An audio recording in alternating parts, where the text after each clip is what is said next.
সকাল ভোরে দেখেন যে ওপার হলো সুন্দরবন। আমরা সুন্দরবনের এপারে একটা রিসোর্টে আছি। ওখানে একটা মেয়ে মানুষে মাছ ধরছে। দেখেন মেয়েটাকে আপনারাকে দেখা একটু জুম করে কাছে টেনে।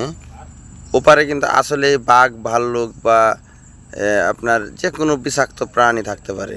এই দেখেন এই মহিলাটা কিন্তু আপনার অ্যাডভান্স কত যে এই গহীন সুন্দরবনে আপনি যদি তাকান, এই যে এভাবে পুরোটাই বন আর বন, বন আর বন, বন আর বন। আর এই বনের মধ্যখানে ওই মহিলাটা একা একা আপনার ওই মাছ মারছে। চিন্তা করতে পারছেন যে তাদের মানে আসলে সাহস কি, সাহস, বিশাল সাহস। আর এই বিশাল বনের মাঝে সে একাই জেনে লড়াই করে যাচ্ছে, এমনকি সে মহিলা মানুষ। আর এখানে রিসোর্ট আছে, এখানে আমরা রিসোর্টে আছি।